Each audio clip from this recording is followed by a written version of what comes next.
why I'm interested in this work is it's just sort of like rampant creativity, and that it doesn't need to stay in any boxes. 100%. Like this raunchy comedy that's also a musical, that's also really heartfelt. It's like, I feel like a studio would say, no, you got to pick a lane and stick with it. And Viv can go, no, I'm going to make exactly the thing I want to make, and that's why I love it so much. That that complexity makes it better. Makes it better. Studios, take chances.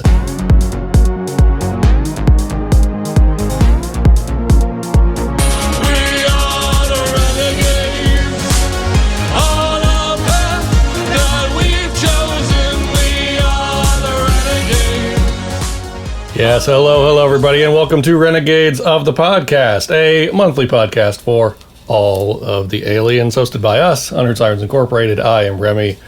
And Juliet. Yes, and we are joined by a very special guest, Rowan. our niece, Rowan. Thank you for joining us for this very special episode. Thank you for having me. Yeah. Haven't had a guest in a minute. So yeah, this is exciting. We have a very special topic today. We obviously, we are, a husband and wife duo. We make pop music from an alternate universe.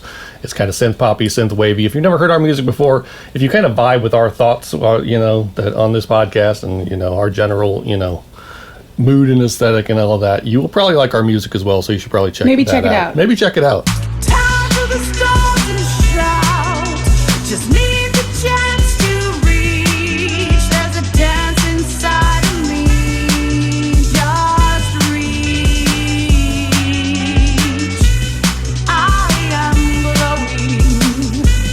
I am vibrating. If we find out you haven't, we're going to hunt you down. That's right. We're going to hunt you down. Just make like the listen. stars of the show we're talking about today. That's right. So we love to cover, pop culture topics, things on this show.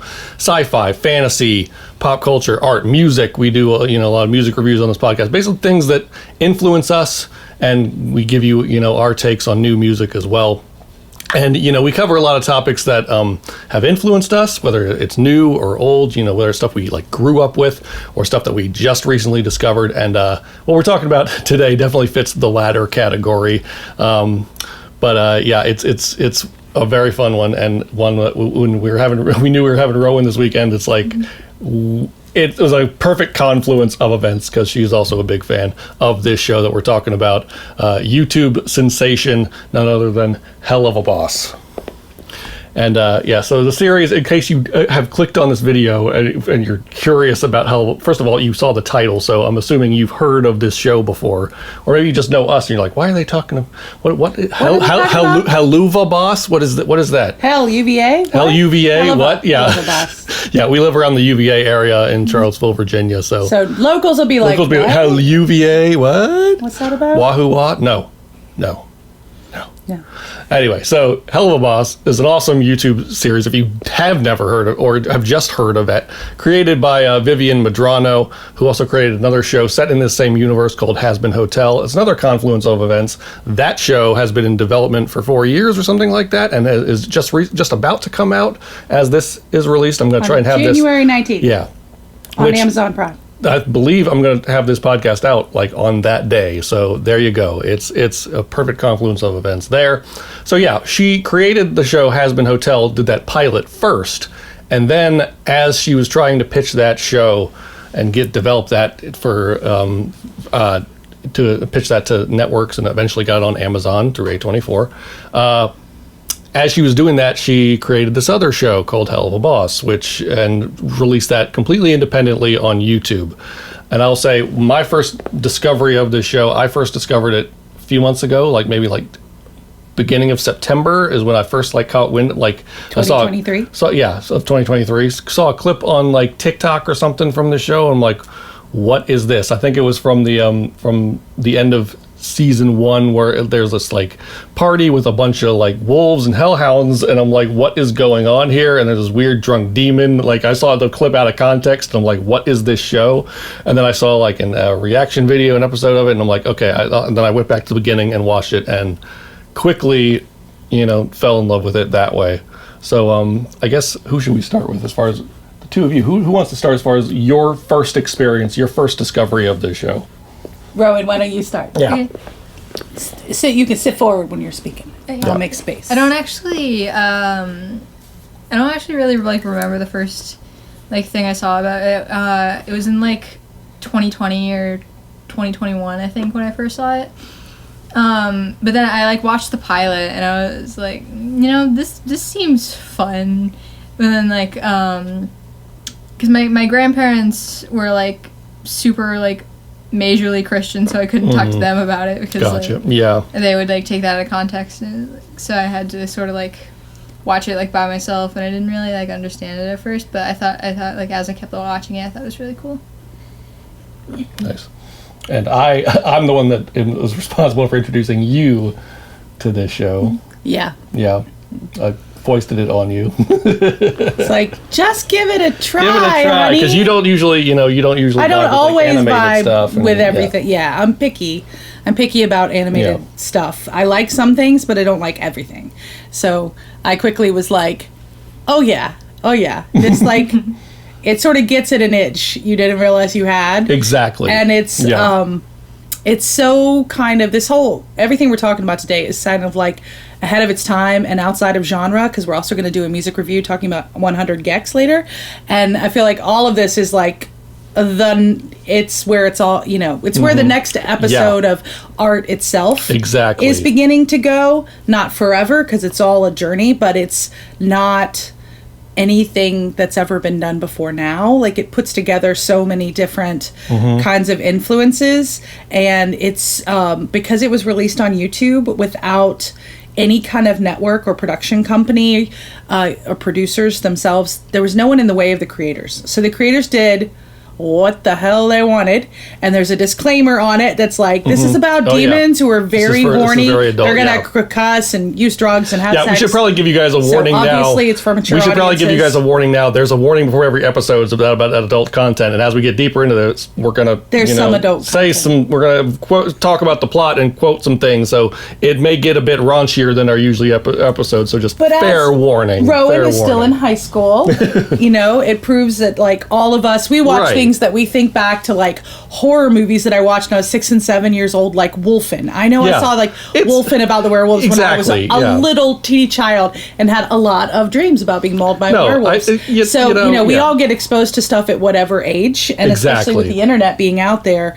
so widely. I think this is a multi-generational thing, but I would not introduce it to your kids under 12 if you haven't watched it yet. Yeah. And I wouldn't introduce it to your kids from 12 to 18 unless you already know you're very progressive and open-minded, and you just recognize that kids are growing up in the world and they're going to be aware of things like cussing and that we all came about and exist because sex happens. Like, that this is just sort of a fundamental nature of reality.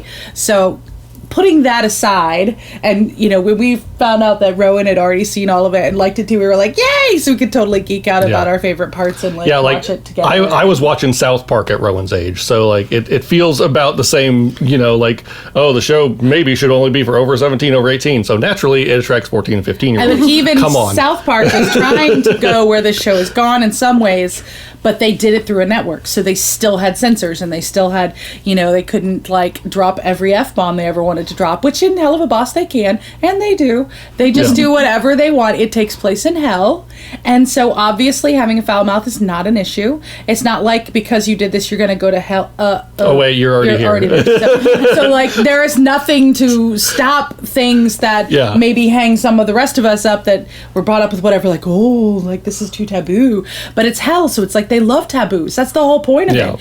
And it's a perfect world to build such a crazy reality. Well, so many pieces of what you just said. Like what first attracted me to when I first got wind of this show and started to watch it, was like, or started to become aware of it. I was like, so where is this? Is this on Netflix and is this on Hulu or something? No, it's completely independently released on YouTube. And I'm like, what? Yeah. What? That completely blew my mind.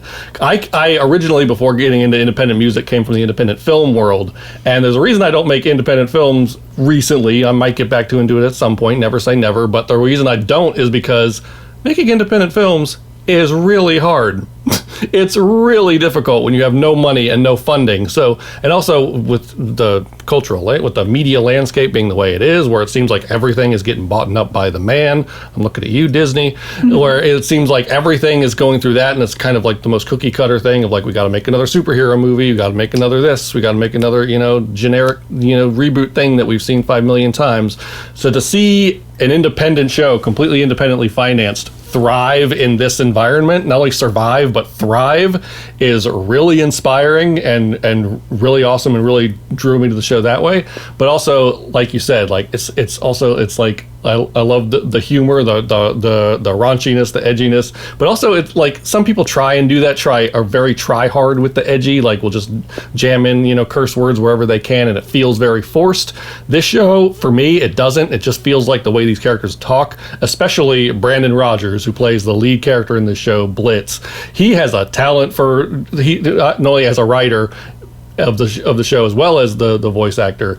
He has a way of delivering those fuck words. He has a talent for it. Like, he makes it an art form to that. Not many other people can do that. Like, the way he does it is just like, yep, like. And he got recruited to be the lead on the show, but quickly became part of the writing team. So he gets to write his character as well, which I think is part of why it can come across so naturally. And my thing about like going back to like it being like independent was like that was really good for me, because like that's like the only thing I really have is YouTube. So I was like, because I couldn't like go downstairs and like watch it on Netflix or Hulu or any of that. 'Cause, right. like, again, like my parents and grandparents are not really like, again, they think I'm like too young for that and stuff. But like with YouTube, I could just like sit back and just like watch it on my own. It was really good. Yeah, nice. Yeah, the accessibility, for sure, it's crazy. It's second to none. And also, like... And also, I would have assumed that it wouldn't be high-quality animation because it's on YouTube. Because it's on you guys independent, Like, that would have been my bias or my assumption, and as soon as you watch this, you're like, wait, I gotta throw that out. That bias is no longer viable. This looks better than some stuff the studios are making now. This looks a lot better than a lot of stuff that studios are making. Like, it has its own style, but the animation... I mean, sometimes we slow stuff down and we just look at each other like, how do they even do that? Like, to the team. It's beautifully... crafted. Like, sometimes it's very clunky and graphic, and sometimes it's very smooth. It's got a lot of different effects that they're bringing together in the animation. There's like Stolas, who's like of the royalty, and the inside of his cloak is like the night sky and the stars, and they actually like blue screened or green screened it and animated it with more like footage inside of it. So it's his cloak is like this mysterious universe just when you see the inside edge of his cloak. That's like a whole other thing. But like even when it is like clunky graphic, it all feels purposeful, like it was on purpose. Like, it didn't like mistake that or anything. Yeah, exactly. Yeah, there's like a point where you early in one of the early episodes where Moxie and Blitz are stolen by these men in black who are called dorks. KS or KHS?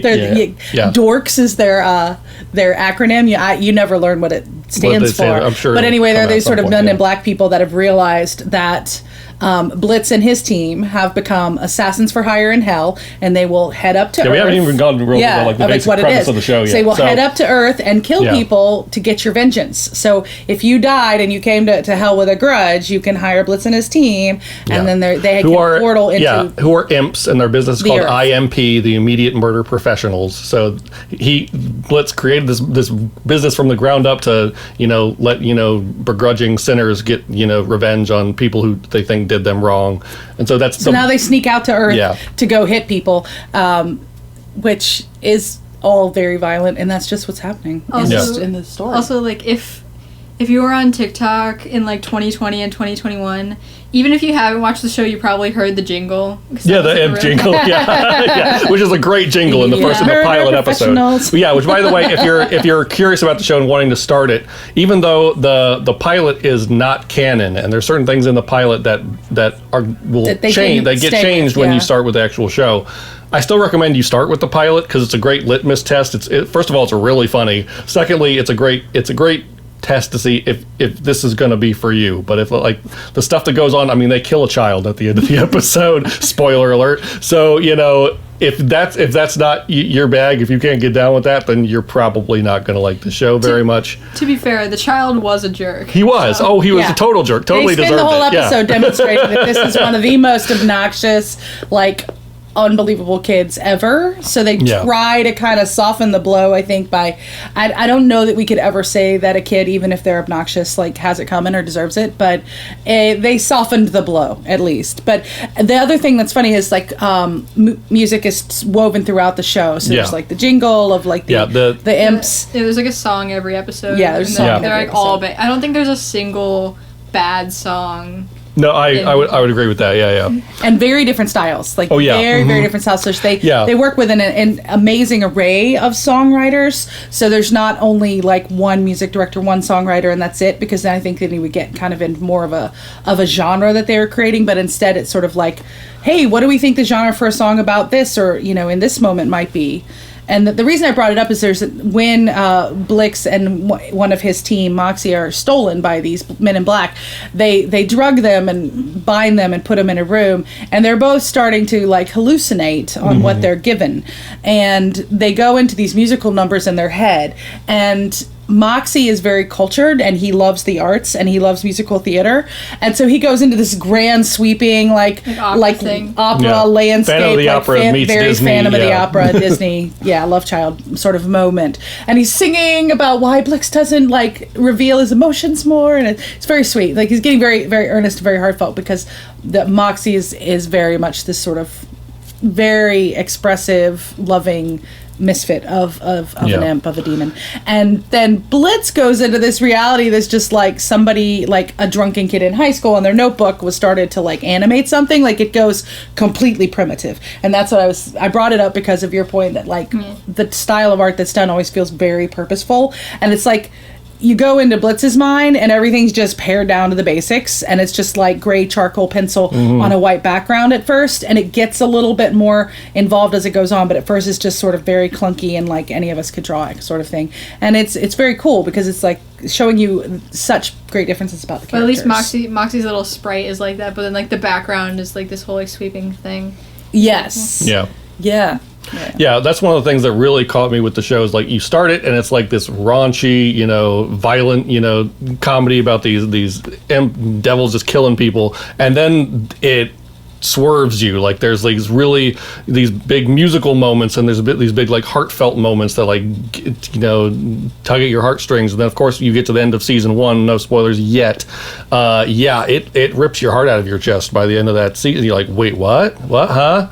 You didn't know you could feel these emotions for these characters you thought were just these evil things killing people. And like, no, there's way more going on. It's a comedy about demon assassins. Yeah. And then somehow has all of this pathos, this like true feeling and emotion that builds up in you, and you have all this empathy for what these characters are going through. And so when they're going through various things, you're like, oh, you're with them. Yeah. They actually, speaking of the end of season 1, they actually released the last episode of season 1 after the first couple episodes of season 2 because they had this thing with the celebrity songwriter that they wanted to have in that episode. They got Kesha. They got a celebrity guest in the last episode, and it was during her whole legal drama with her piece of crap manager was going on at the time, and they couldn't release that episode when they wanted to.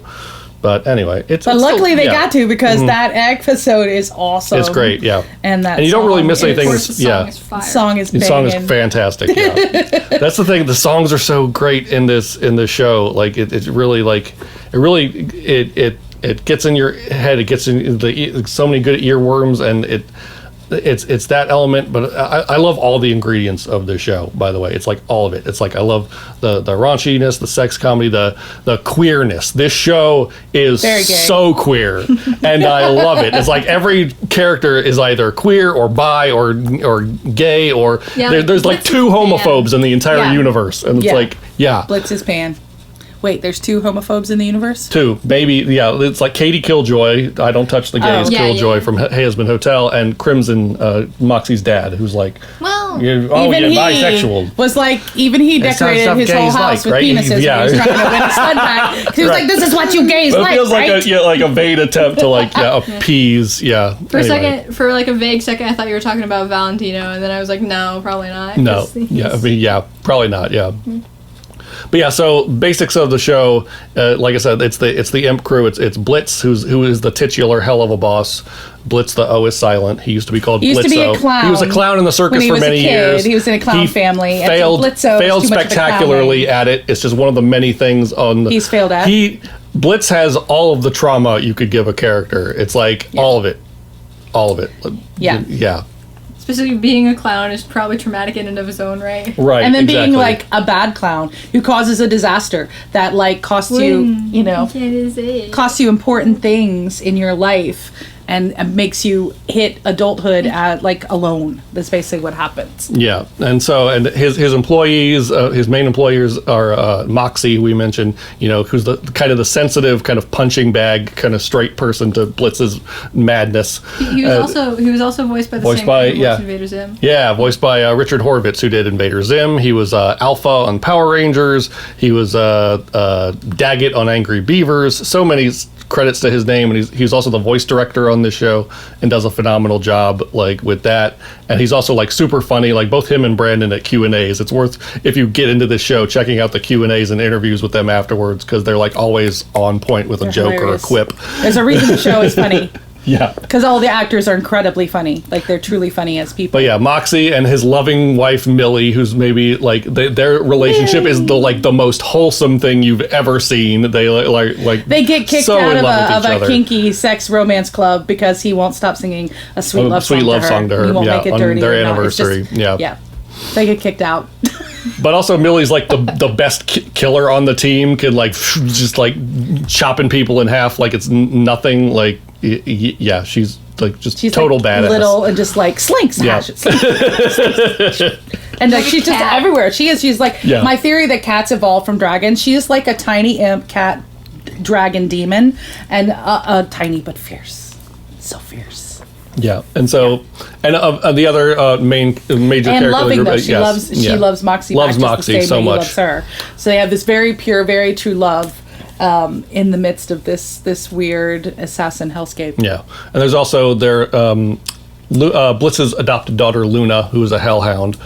Adopted her when she was like 17 or something, but like he is trying to fill the void and be his good father. He's probably like way too affectionate with her. He's trying way too hard to be a good dad because he's like compensating for his horrible father and his horrible childhood that he had. And so he's like, I want to be a good father. I'm so proud of you, Looney. And it's hilarious because the way she's just very like, moody and very like, stop. Dad. She's just always on her phone like, okay, Dad, you might want to get the phone's ringing in the agency, because he employs her as their like secretary, and she could not. She's very apathetic.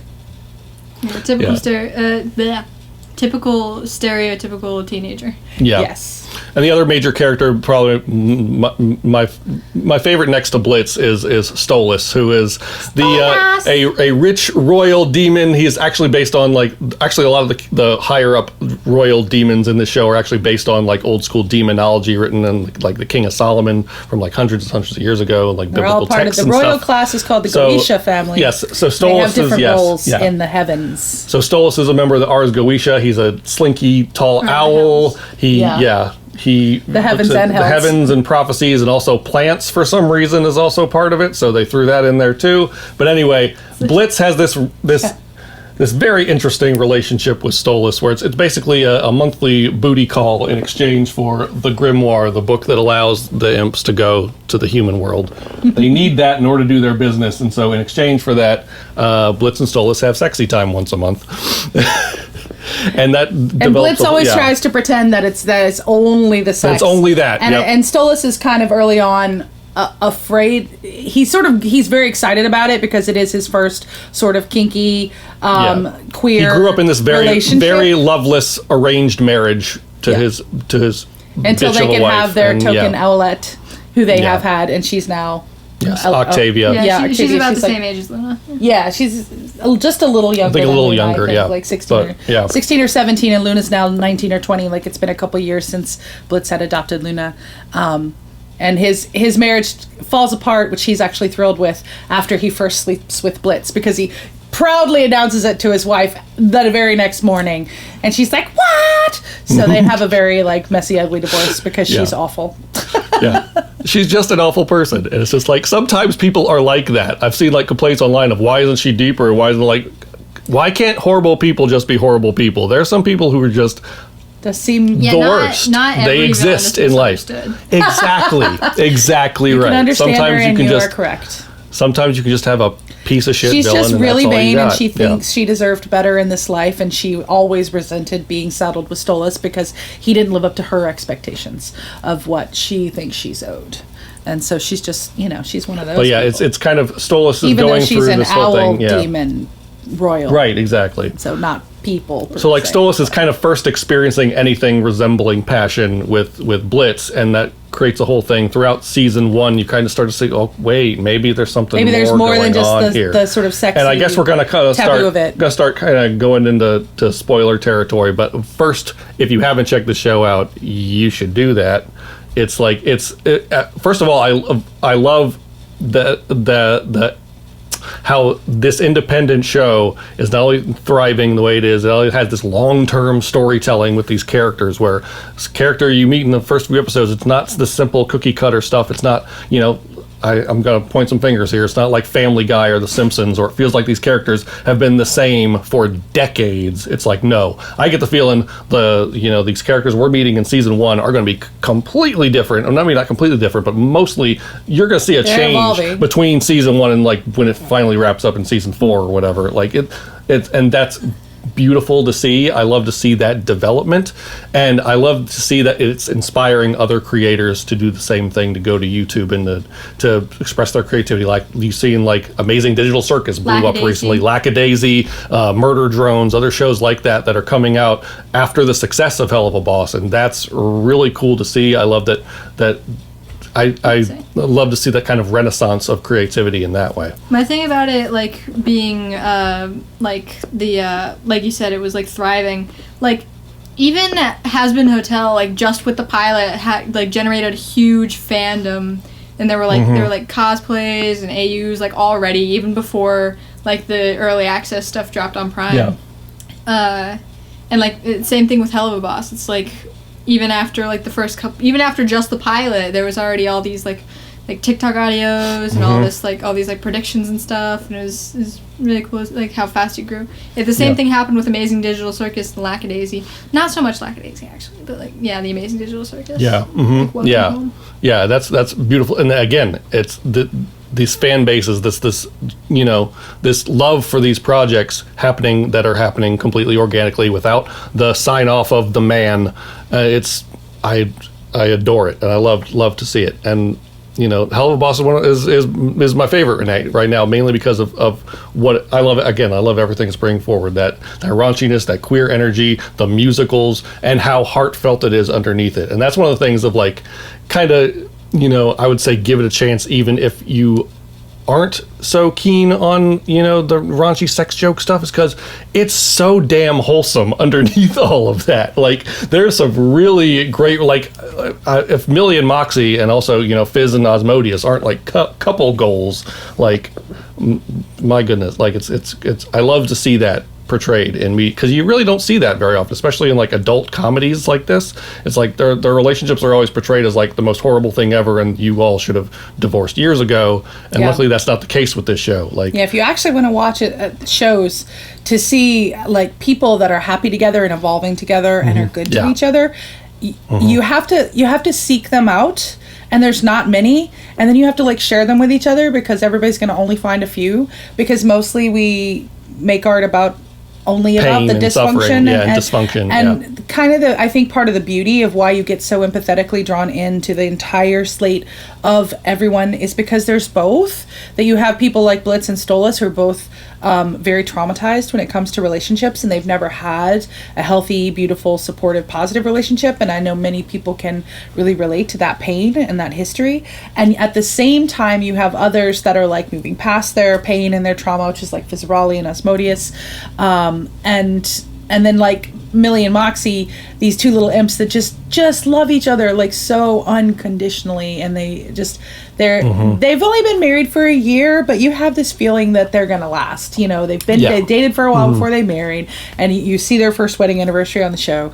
So it is kind of early in this love, but it feels like such a genuine supportive, loving relationship, that they have pasts and they have difficulties that they've overcome. Probably Moxie more than Millie that they've shown so far. Millie's pretty, she's pretty like resilient. She just kind of bounced through her life pretty well. But it didn't have to affect how they partnered with each other. Yeah. Whereas with Blitz and Stolas, the kinds of trauma that they've been through has affected their ability to partner with someone else. And you're seeing them challenged. Can they get past their own pain? Can they get past their own sort of shadow in order to let someone in order to let themselves be loved, in order to let someone know that they love them? Like, can they do that? Because Millie and Moxie just do it, and you see sort of like Fizz and Asmodeus getting there because they're doing it in secret at first. First spoiler.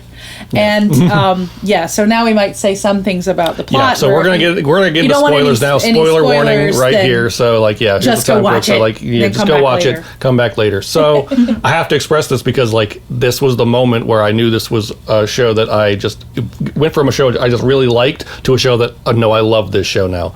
Was that end of season kind of end of season 1, original end of season 1 was that episode 7 at Ozzy's, that first date between Stolas and Blitz, first official date that isn't like come to my house and let's bang. It's not a booty call. It's like we're actually going out on a date. And of course Stolas is thrilled with that. Stolas is thrilled with it, even though Blitz is only doing it to follow Millie and Moxie. He's following Millie and Moxie. Because he's a little obsessed. He has this weird perverted obsession with watching their relationship, which is kind of hilarious and played for laughs. But then you realize, like when you think about it, it's like him. Like he's never seen that. Exactly. It's so sad because he's so obsessed with their relationship. His voyeurism is to watch two people be actually in love. It's the thing he thinks he can't have because he sneaks into their bedroom and watches them, and he's always showing up at everything, and he wants to be with them. He's like, "Oh, I can come to your first anniversary." They're like, "No, sir." No, he's like, "That's okay, fly on the wall." "No, sir." So he invites Stolas out of only ulterior motives. Because he needs to have a date in order to get into the club and watch them. It turns out that it's a couples only club, which I'm sorry, in a queer world seems very strange to me. Yeah, that's wouldn't weird. there be like a throuple? Yeah. Why only couples? That was to me is a detail where I'm like, I don't like that. And if you're aromantic or asexual, screw you. Can't go. But it is the lust. It is the lust ring. So I'm assuming if you're aromantic or asexual, maybe you wouldn't even be there in the first place. But maybe. Anyway, so he has to have. He finds he has to have a date. So he goes and it's like, "Hey, Stolas, he calls up Stolas, and of course Stolas says yes and gets all gussied up, gets all dressed up, wears the star cape that you're talking about, the luscious star cape that we gotta recreate in a cosplay at some point. Anyway, so with some green screen, get some green screen and key it on. No, but so Stolas and Blitz go on this date and there's this big, great musical number between Fizz and Ozzy. The first hint you get that there's maybe a relationship going on with them as well, but it's just a hint. And they basically, call him out. There's basically hinted at that there's this history at this point in the story, between Fizz and Blitz, that they used to be friends and now they're very much not. I think the first hint between Fizz and Blitz was in episode 2. Between the robo Fizz. There's a robot Fizzarelli. There's a robot Fizzarelli, presiding over a very rundown knockoff circus. Fizzarelli, who's on her shirt, is this very successful clown celebrity. So successful, he's been franchised out, and they make little robot duplicates of replicas all around hell. That one of which is at this theme park, Lululand, which gets destroyed in the second episode. Great episode, but because he has this sort of. I don't know, propensity for chaos and disaster. And then, of course, at the very beginning of that episode, that one song that Stolas did. That's the "You Will Be Okay" song. Yeah. Which is the first real hint that you... little outlet. Yeah. That was the first song I actually heard from it, aside from the jingle, and I thought that was really good. I still love it. It's a beautiful song. And it's the first hint you get from that, because at that point, Stolas was just like, horny owl, lusting after Blitz and stuff like that. That's the first real hint you get that, oh, wait a minute. This character is deep. He has this love for his daughter, even though he's kind of he kind of fails to be a good father at certain points, and maybe doesn't always succeed, gets wrapped up in his own stuff, especially his, but he does really love his daughter. But he really does. It's the one thing aside from Blitz, I think, that he really cherishes in his life, that he would go to the ends of hell and existence for. And so you get that hint there. But going back to the Ozzy's episode, so of course, Fizz and Ozzy sing the song about lust. It starts off they're basically roasting Moxie for being loving in a lust club, but then it goes wrong. Blitz has to chime in, and they're like, "Oh no, wait a minute, we're gonna call you out too." He calls out Stolas and Blitz's relationship right in front of everybody, and Stolas like hides his face in shame, and that triggers Blitz because he thinks he's unlovable anyway, and he thinks like, "Oh, this all this is gonna be," and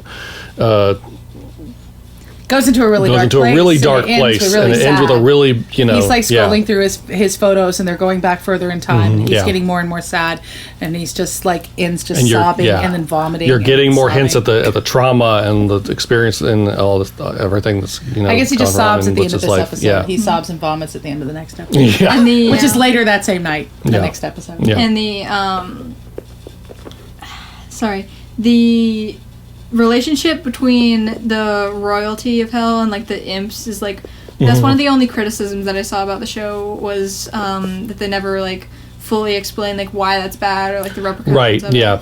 That's not a criticism I have. It's just like one that I've like seen. It's like you got Stolas and Blitz, you got Ozzy and Fizz, and then you have one that people like don't really talk about as much, but B and Tex.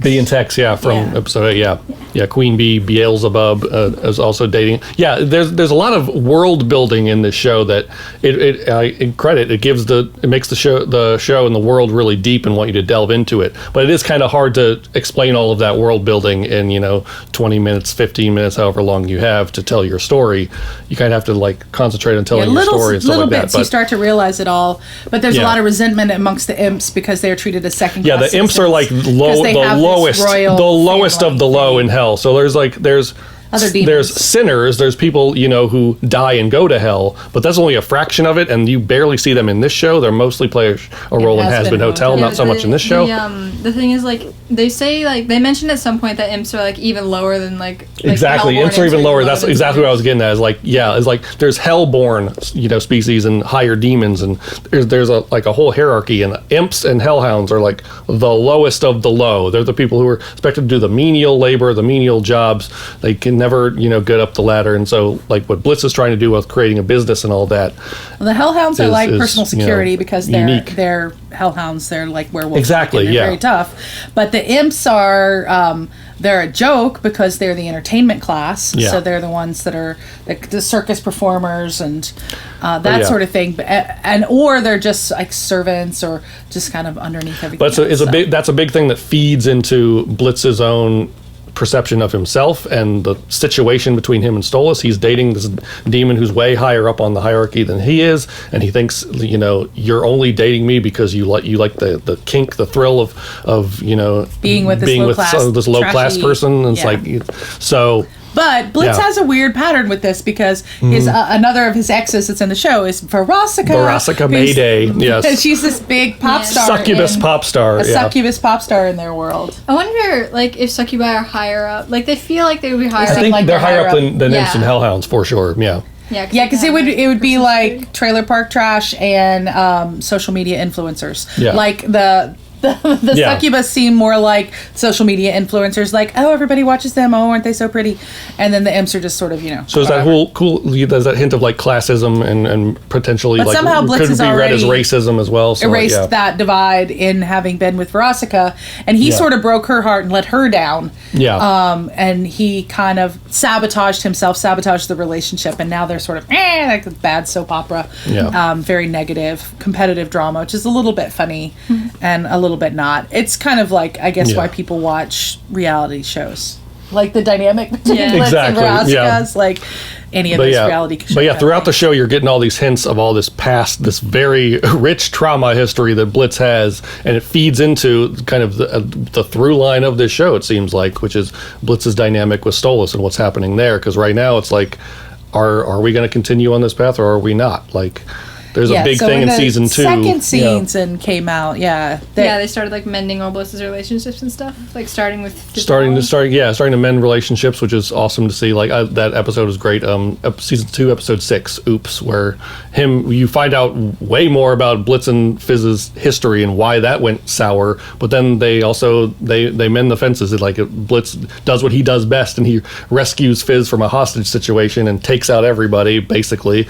And Fizz sings this awesome, distraction music number so they can get away from the villains, and they mend the fences that way. And so that was cool to see. Blitz, who's gone through so much crap, get a win finally in that way.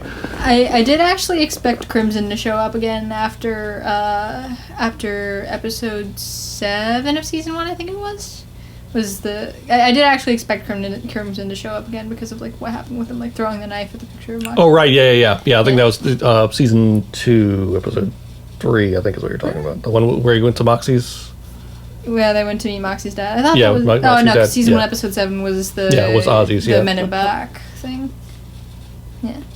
Yeah. So, yeah, it's. Yeah, sometimes there's character development and that it could come back again because so far what's been released is all of the first season and then half or maybe a little more than half of season 2 of the second season. They've said that it's going to go through season 4. So that would be another half of 2 plus all of 3 plus all of 4. We're getting basically to tell the story. So we're getting basically the second half some of good season characters 2 planted. There's year. like the Men in Black dorks on Earth. Like it seems like they could come back. They haven't. It's only one episode. Yeah. And then Moxie's dad, who is this major gangster. And Stryker, who came back in the same episode as Crimson. Mm-hmm. Yeah. But he feels like he's going to come back like again, but like even more deranged this time. Probably. Because like every time we see him, he just gets more and more deranged. Yeah. Unhinged. Mm-hmm. Yeah. And he obviously has, so Stryker's work. another assassin, but he's an assassin in hell. So he's taking out other people in hell. Yeah. And he's has a real chip on his shoulder for the royalty. The royal group. So the disparity in the classes has caused so much trauma in him that he's just like a sociopath out for blood of taking out any of them. So, yeah. And he has his own little band strumming along and singing a theme song after him. And he's like, shut up! Like, they're doing it. He doesn't, he's very egocentric. But he's still like, go away. Why do, every time I ride home, there's in this Wild West, and there's like a little, group of people with the sombreros and the guitars, like singing the song, he's Stryker. He's Stryker. And it's so cute because like there's Wrath is like very much the Wild West, so then you have all this Western aesthetic, and they speak with more of a Southern accent, and they've got spurs and all sort of cowboys and Indians I did think it was really vibe. cool how like the rings like are kind of like the rainbow, like you got red for Wrath red for Wrath, and then like yellow is gluttony, and then green is greed. I think it's even stacked like a rainbow too. Like the top ring is like, I think is the red with the pride ring, where Hazbin Hotel basically takes place all there. Red is pride, and then orange is and the orange is, and then right below that, Wrath. Like the if you look at the sheet with the map, it basically forms a rainbow the way they're stacked on top of each other. So like greed is green, of course greed would be green. Also like the other purposes of the thing, like pride is like the working class thing, and then like Wrath is the Wild West, and then greed is like the mob, like mafia ring, and then like it seems that like sloth is like the medicine, like like where the hospitals are and everything. Yeah, which honestly, if my doctors were all sloth, I don't think that would be but in hell it makes sense. So they keep you all sedated with pills and everything, and you're just like lethargic. Let's not do it.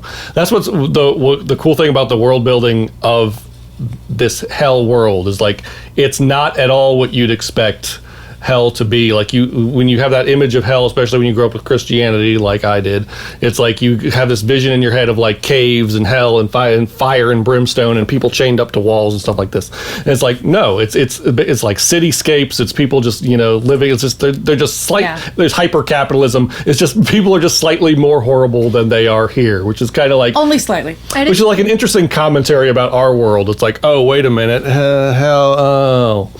All right. The thing I didn't really understand about the first episode where we see Crimson, because Moxie ended up in jail, and jail in hell doesn't really compute I mean, I'm guessing there aren't a whole lot of like the sinners that end up in hell. I'm guessing that's like it's like imp hell. It's like policing the demons that are there in the other ring. Rules of what they're not supposed to do. I guess we'll find out more, in future episodes. We'll see. Yeah. About how all of that works. But yeah, I think. But yeah, season 2, I think it starts to really. Season 2 really kind of revealed that everybody had a deep emotional character. Yes, as well as like a history of like this happened. And things don't go back to richness. You feel the consequences of season 1 if you're really paying attention. That like Stolas and Blitz are not acting the same way they did in season 1 at all. They're not just acting like things didn't happen. There's this weird, awkward tension because both of them suck at communicating, and I feel like that's going to come to head in the next episode. It's very advantageous we're doing this episode and releasing it when we are, not only because of the Hazbin Hotel connection, but because the episode titled The Full Moon is about to come out in maybe a couple months as of this recording. If you're watching this far in the future, then you've already seen it, you lucky bastards. But, we are releasing this in early January of 2024. Yeah, Second half of season 2 is about to begin, and we're leading up to the episode that's titled The Full Moon, which if you know what that is in relationship to Stolas and Blitz's relationship, that's when they meet up usually to have their sexy time, but it hasn't happened in a while. I don't know if like they're gonna do the full moon next or the the makeup tour next, because like it would make like sense if they did the makeup tour next, because that was like the episode title is Full Moon comes first and then Apology Tour on the list. Yeah, so Apology Tour would be after Full Moon, which that offers some hints there. But anyway, so like Stolas throughout season 2 has been trying to get his hands on this Osmodian crystal, which allows his succubi to go to Earth. So if you're putting 2 and 2 together and connecting the dots, it means if he's going to give this crystal to Blitz so he can go to Earth, he doesn't need the grimoire anymore. So what does that mean for the two of them? Does that... Yeah, because their booty calls started as an exchange, a tit for tat exchange. That Stolas wanted to sleep with Blitz, and Blitz realized that, and he wanted to steal the grimoire so that he could go found his business as an imp who goes to Earth and assassinates. So he couldn't have his business without the grimoire. But then he was like, "Oh, okay, I'll sleep with you," and he didn't realize it was going to be a thing. But then they were able to make this deal that they would meet up once a month on the full moon, and they would have a booty call, and then he could use the grimoire in between.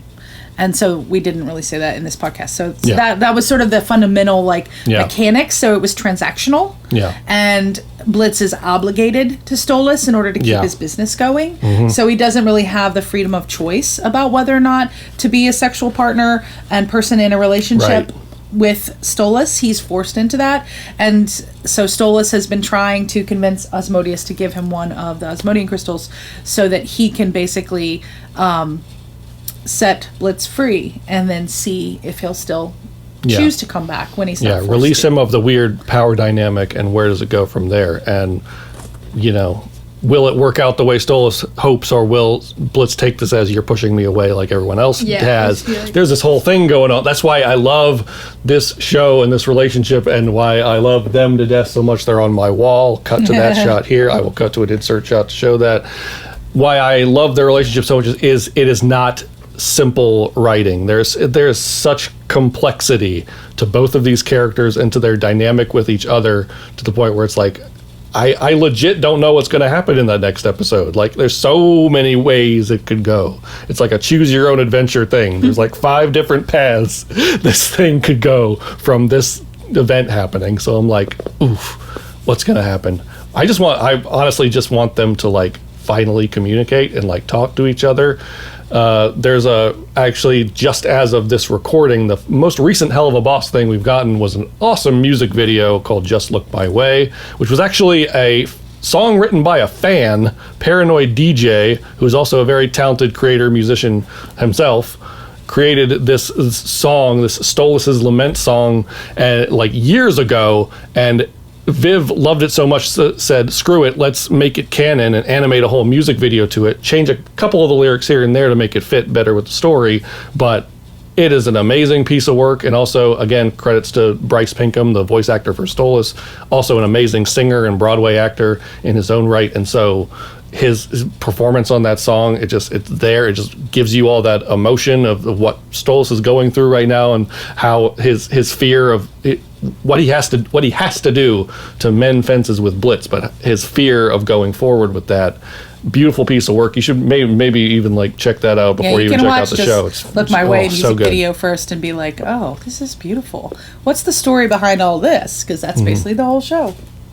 What do you think of that, the song? I haven't actually seen it. Oh, I don't know. I haven't really. Sorry. We can fix that. Yeah, we gotta fix that. I haven't really like gotten around to it, but yeah, I heard it's like really good, and I saw like some of the clips and visuals and stuff in it. Yeah, it is. But the original is so good. So Paranoid DJ created the song and teamed up with a friend who was an animator, and they animated a music video. It even has a whole like little sketch of like Stolas being on the phone at the beginning of before the song starts. So they created like a little mini episode around it actually.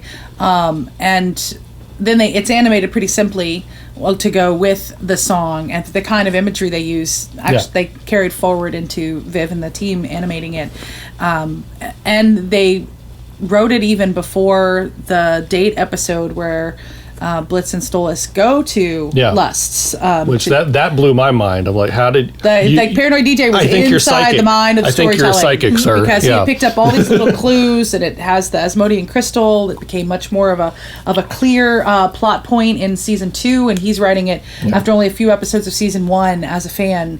Like he got all of that. And so that's really impressive. And he has multiple other songs he wrote for other characters actually as well. So as a fan writing music inspired by the show, there's multiple music videos that Paranoid DJ came up with that are all very good. I heard the original lyrics were more towards the like the pilot sort of version, like image of Stolas. Yeah, it was more season 1 Stolas. Then this one kind of retools a couple of the lines here and there to make it fit better with the story, and it fits perfectly, honestly.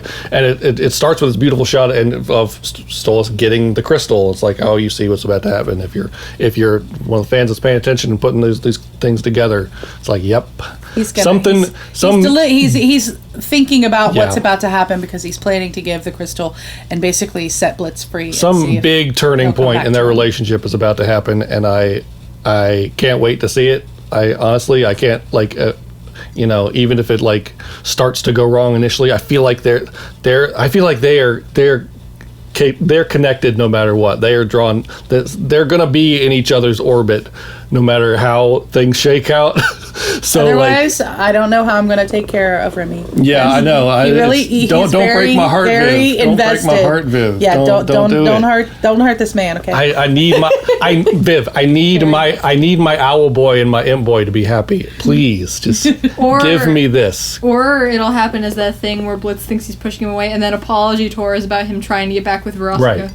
Well, I've thought about that too. Like, I think there's an interesting story that could be told there. I don't think he's going to end up with like. Well, Roscoe no, he's not going to end up with her. But like. But I think there's interesting to explore that, to see him kind of mend the fences in a similar way that he did with Fizz, where it's like where they kind of discuss kind of what went wrong there, and it teaches Blitz something about himself, about maybe he needs to not let the same cycle happen again with his current. Yeah. That's kind of why I thought Apology Tour would be first, because it would be him mending his relationship with Fizz, and then with Vraska, and then with Stolas, and I think Full Moon's going to add drama. I don't think it's going to be resolved because there's a lot more show to go.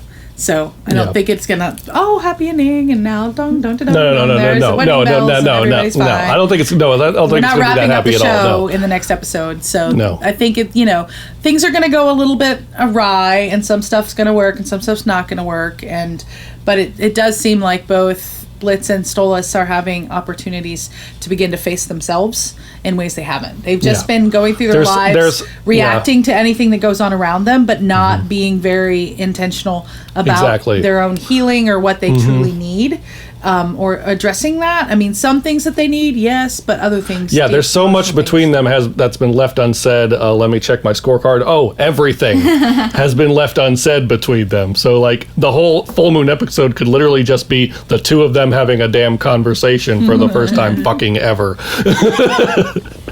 Yeah, I've seen a lot of like fan comics about that and stuff too. Yeah, I've seen a few of those. In the dramatic wait between episodes.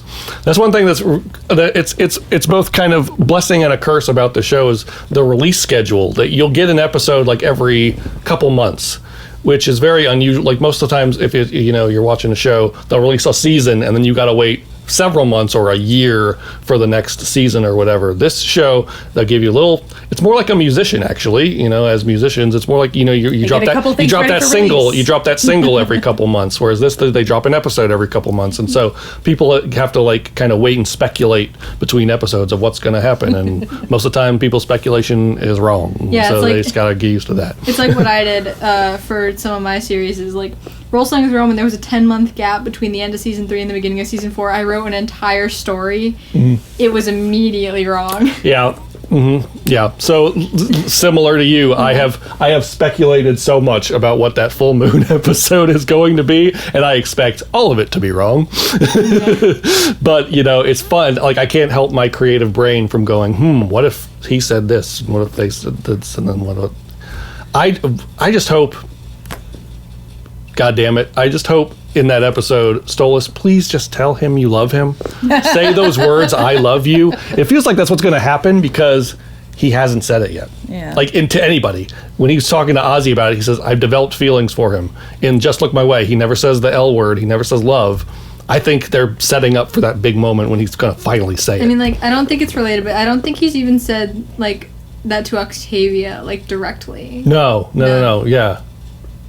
I don't think. Yeah, I think you're right. Yeah. You get any relationship. Yeah. There's with Stolas, it's the whole repressed royal thing. It's like, no, you need to do this. You need to not show emotion. No, his, that's flashback episode. His father slaps him with his like, don't bow to him. Showing emotion is unbecoming and all this kind of stuff. So like, it's very much the repressed royal thing. Stolas has been jammed into this box that he's had to fit. So I think that's his arc, is him breaking out of that and fighting for the life that he wants versus the one that's always been plotted out for him. And coming to terms with his emotions and his feelings in that way and fully embracing it. I do think like once he repairs his relationship with Blitz, that would make like, I don't know if like Octavia would be happier about that, but I feel like it would give him like more time to like focus on his relationship with his daughter. Yeah. Yeah, for sure.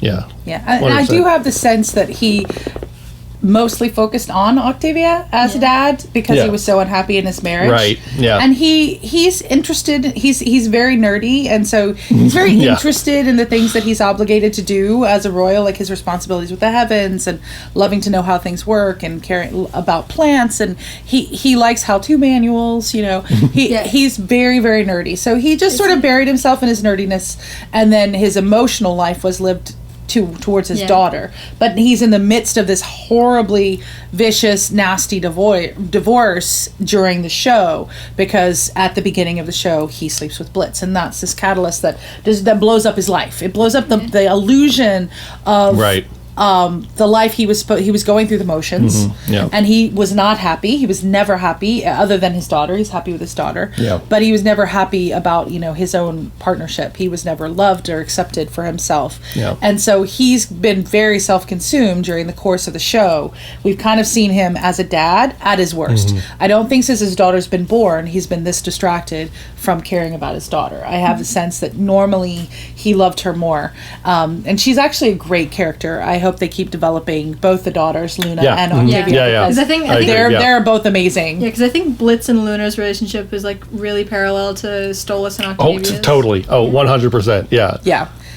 And so the episode where Octavia just takes off without them and into LA, uses the grimoire to portal into, and they all have to take off after her to try to find her, and Luna's the ones that finds her. And that scene of the two daughters is beautiful. Just so sweet, because Loona often just like, Dad, go away, stop, Blitz, quit. Like she's not getting it, like she's not seeing it, because her thing is to be very stoic. Her trauma response is to act like indifferent, and yet you see when Luna's out at the parties with the other hellhounds that she's very self-conscious and has had like some bad experiences in the past where she would try to go to a party but then she got really drunk and really nasty Hellhound has kept pictures of her embarrassing herself. So she's had a hard time kind of making it amongst peers. Yeah. So she tried to act indifferent, but you see that she's really vulnerable. And so Loona is actually, you know, she's like a little unsung, awesome character in the show in some ways. I really love Loona. Yeah. And when she finally explains to Octavia, sometimes you just have to like cut your dad a little bit of a break because it's messy, but they're trying. Like they're there, they're trying. Like your dad's here, he's running around with my dad in LA. They are trying to find you. They just get caught up in their own misadventure because it's the two of them. Of course they did. You know, and so it's this such a sweet moment when Luna's finally like, just, you know, cut him a break. He's trying. And you know she's talking to herself too. It's a beautiful storytelling, the parallel between the two. Yeah, I totally agree. And also going back to the Queen Bee episode, I actually low-key really enjoy that one. Like, it's maybe not in like the top, it's probably maybe somewhere lower, just below the top 5 for me. Honestly, I've seen some people either like love that one or hate that one.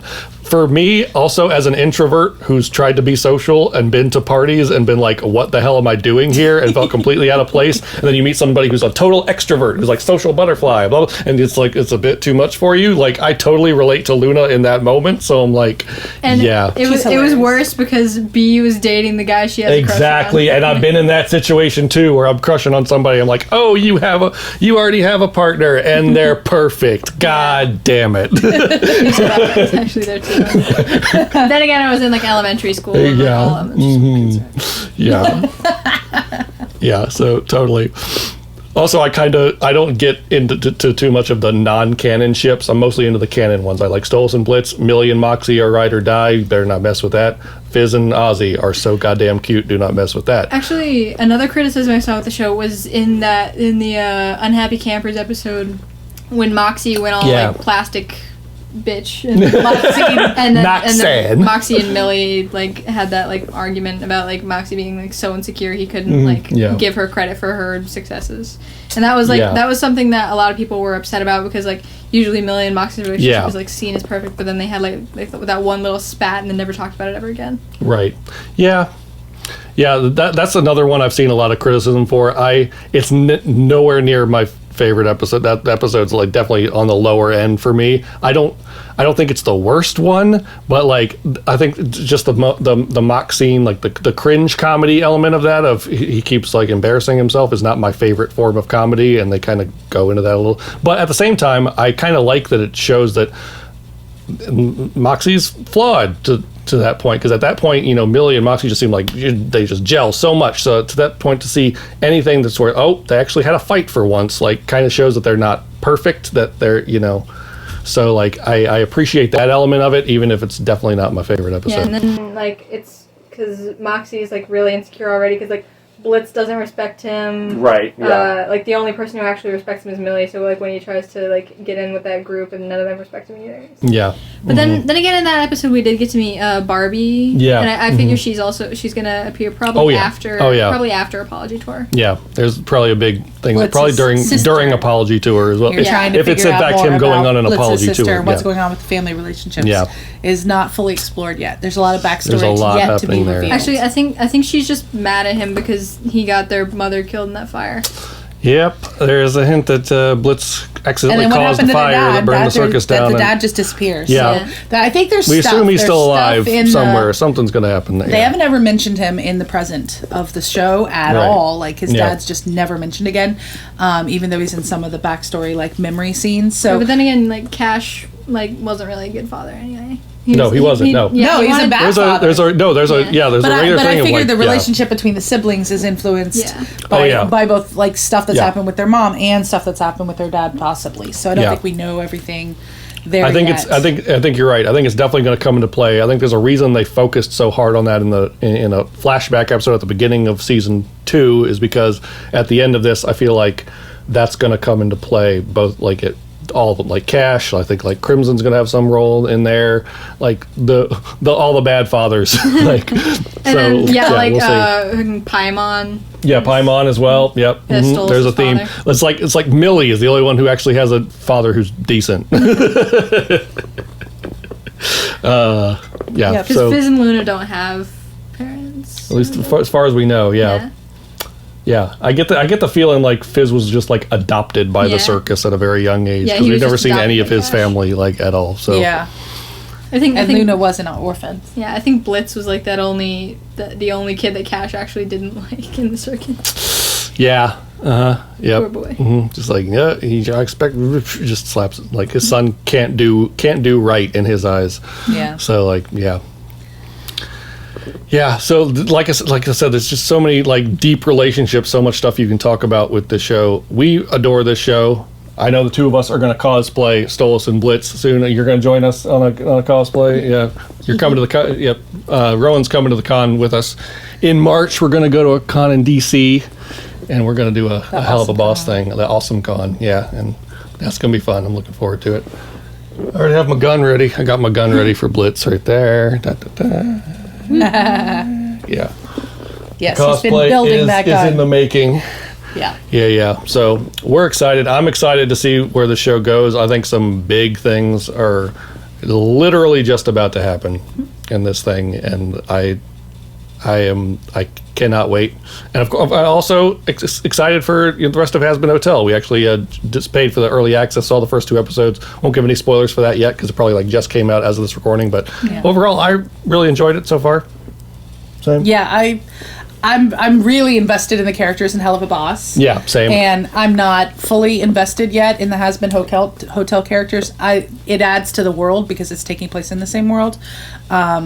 There's been no interactive crossover yet, so I don't know if it's happening at the same time. Other than fan-made stuff. Yeah. So, that's yet to be seen how the two will interact. I assume it's got to happen at some point. I mean, why? I don't know because like there are theories that IMP and like that whole city is like part of Pentagram City. Which I think it is. Yeah, I think it's I think so. Yeah. I don't know because like they never like say the actual. Like, if not, it's like directly nearby. It's like like they're the like city the just suburbs. over. Exactly. Yeah, something like that. Yeah, so I think it'll be interesting. I'm happy for all of the creators that everything's been independent. It's all been YouTube released and indie. Yeah. And now that one thing is getting on with Amazon, but at least it's not like ABC or Cartoon Network. Like they're Cartoon or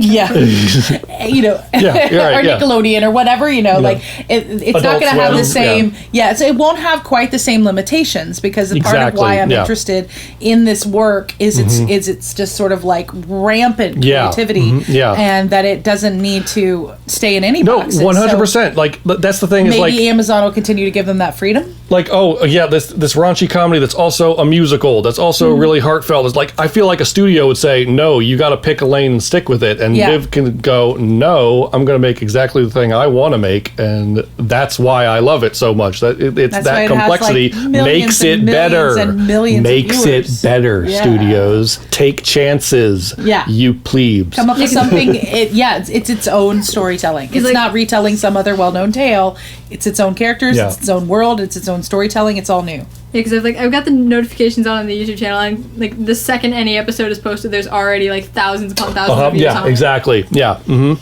It's blowing the up. fandom around Helluva Boss and like Hazbin Hotel, and it's just so impressive, like how these things are happening. Like things are happening in new ways. Yeah, like I said, like even with the pilots, they already generated like fandoms of millions. Like just with those, I know. Like, just with pilot episodes. So awesome to see, and being completely independently funded through like Patreon and merch sales and stuff like that. That's why I don't mind, because I love the show. I don't mind spending my coin on some of this merch, because I know the money I'm spending is going right back into the producing more of this amazingness. So I'm like, yes, that's fantastic. So kudos need to be paid right there to you, Viv. Like what you've done here is truly, something that I think will go down in history and will continue to inform new projects. And I look forward to the further independent renaissance that I think is coming as a result of the success of this show.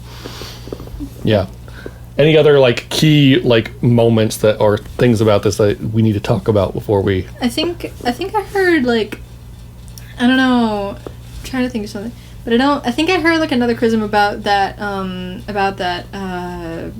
Stars episode where Octavia went to LA.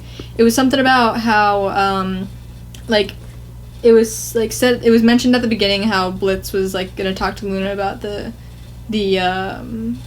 the customer service thing that he was gonna fire her, and then it was talked about again at the end when like Bliss was like, oh, I'm never gonna replace you. Yeah. But then there wasn't really anything in the middle like between them. Yeah, Like, spending all their yeah, time they on kind of went off on a tangent with that. But they like, both just had puts their them in own journey to storyline. realize new things, even if they haven't had a chance to debrief it, because Blitz got pulled into a TV show where there was this puppy that the neighbor was like, well, just give me the puppy if you're having such a hard time with the puppy, which is exact parallel to the beginning of the episode. If you're just having a hard time with the puppy, get rid of it. Just just throw it away. But he loves Loona. He identifies with her because he feels abandoned and orphaned.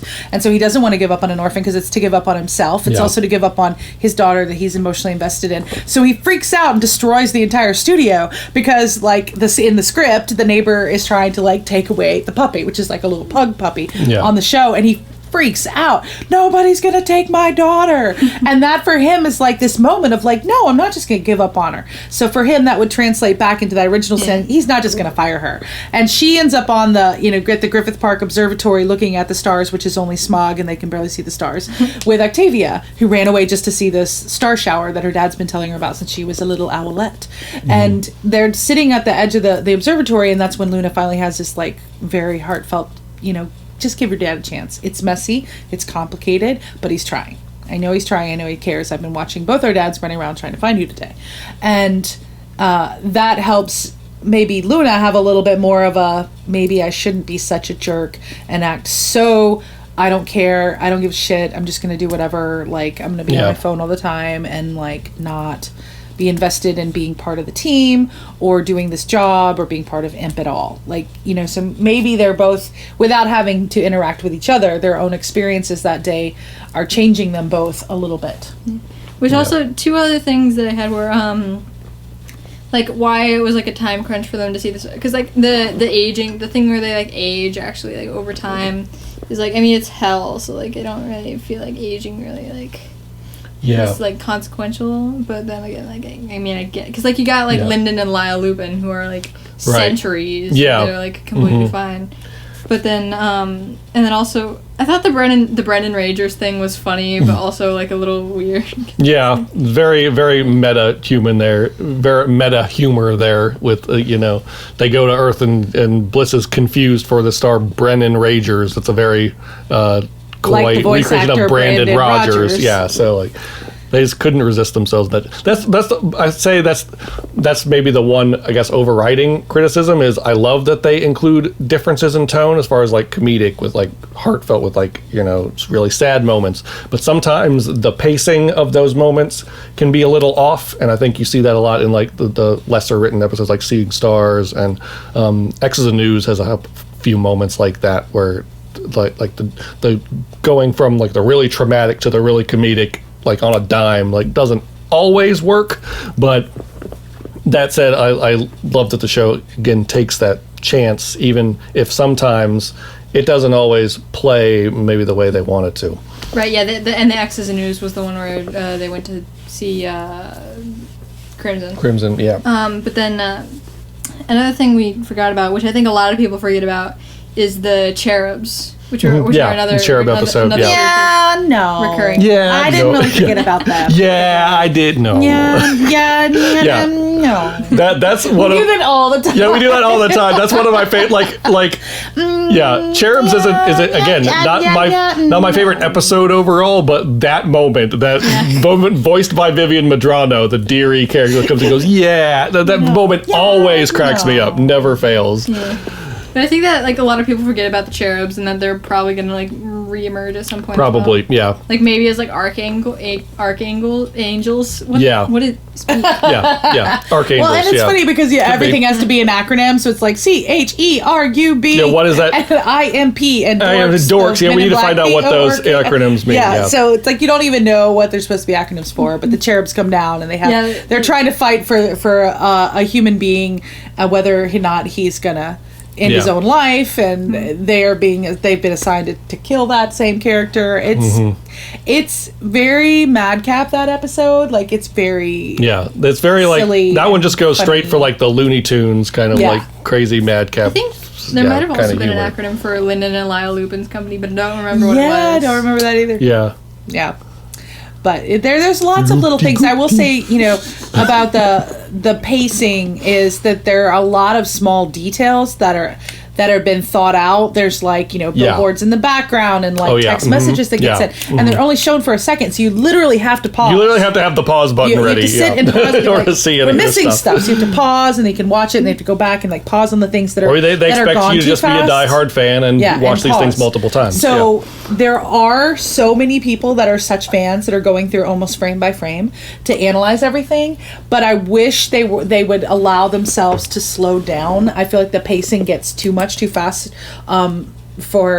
They could allow a lot more people in more quickly without requiring repeated watchings and pausing to get things. Sure. If they could slow the pacing down a little bit. So, I mean, just in terms of the mechanics of the show, that's probably my biggest criticism, is that more people could get it at one watch if they were more careful, because they're thinking about it so elaborately, and maybe because they're so deep in the world building and everything is intentional, they don't necessarily always take stock of the fact, well, no one else is going to get that because it's gone too fast. It's not enough frames. Then again, on that same hand, I do like the how the inconsequential background details are also thought out, just as much as the for sure. really important ones. Yeah. And it's mainly that's why just take it slower, because we want to take it all in. We want to appreciate and respect and get the depth of all of that, because they are animating all of it. The one moment like that sticks out to me, which is kind of an important. I mean, they do touch on it more, but it's kind of an important plot point. Is in Oops, when they're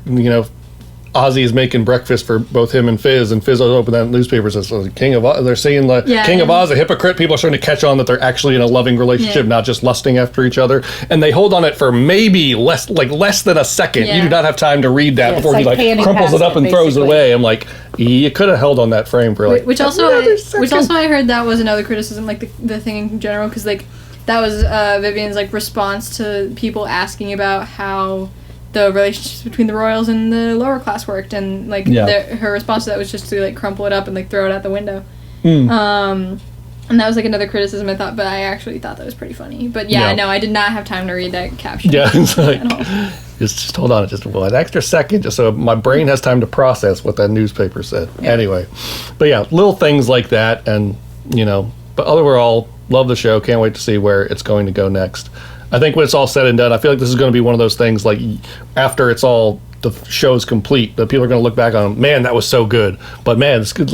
People are always so critical of things when it's the current thing. When it's the current thing, especially if it gets enough popularity, you're going to have just as many people saying, oh, this thing, criticizing it, over criticizing it, as you have people loving it. And I think decades from now, people just look back on it finally oh, that was amazing. No, it's this new thing that sucks. It's always what it is. Yeah, especially nostalgia, always, Especially when creators take a long time to get things out. I've seen people attacking the creator of the Amazing Digital Circus, because that came out months ago, or the creator of Sandersides for giving us small little bits of content, but not because he's working on the finale so hard. And again with Helluva Boss, because it's not and Hazbin Hotel, because it's not.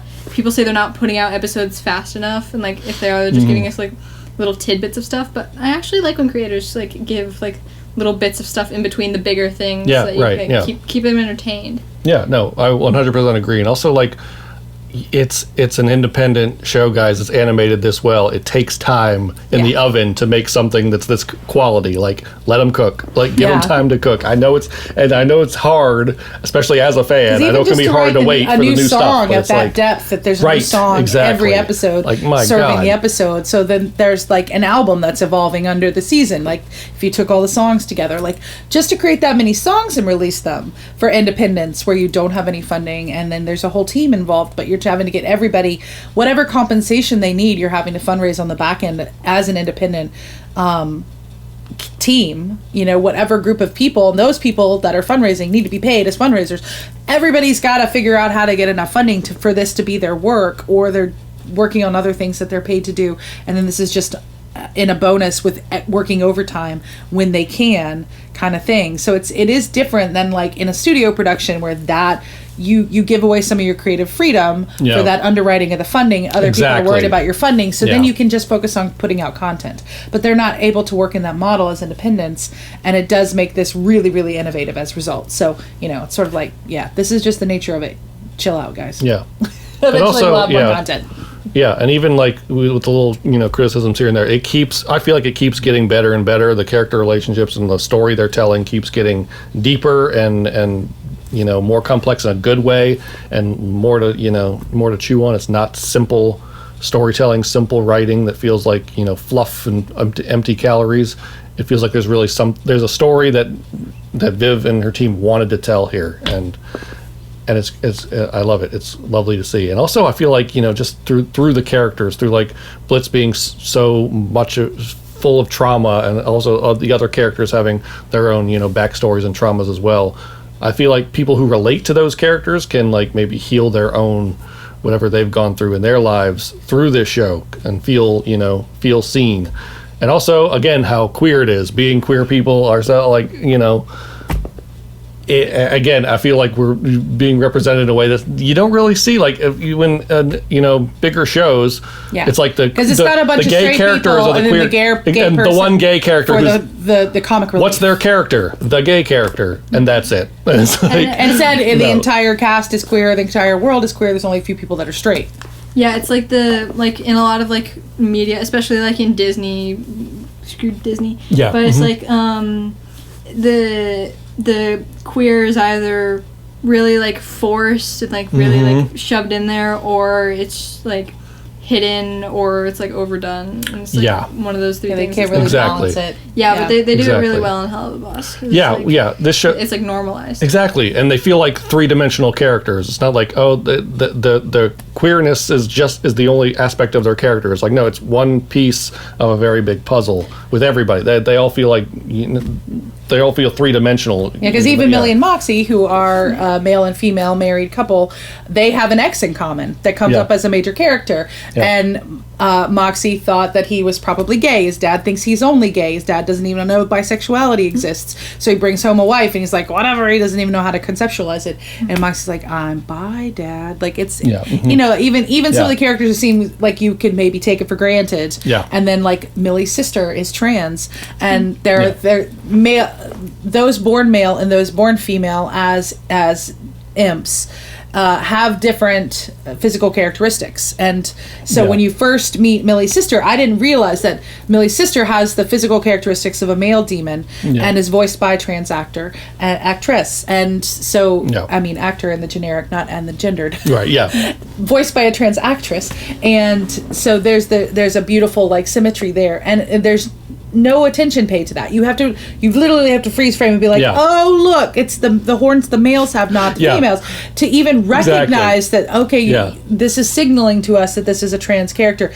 Otherwise it's just Millie's sister. Yeah, exactly. The parents are not acting any different. That with Millie's sister, she's not acting any different. The trans is just part of the character. It's never even brought up. Like Sally Mae has like 4 lines, but you already get like a sense of her history of like, oh, she's really good at murdering people and hiding the bodies. it's like and hilarious. And it's hilarious. Yeah. There was actually one more criticism that I heard, that Millie isn't like fleshed out enough. Yeah, I think. Yeah, I hear that there's something being done about that. As far as like, first of all, I feel like I understand people's criticism of it. I've had that myself. Of like, I think like that we don't really know much about Millie's deal at the moment. It feels like we've mostly gotten her in relationship to Moxie. Yeah, but so I understand that criticism. But one, I think she's a deeper character than most people give her credit for. Yeah. 2, I hear there's an episode coming up soon here in the rest of season 2 that Brandon Rogers wrote, which goes deep on Millie. So what I'm hoping with that one, it's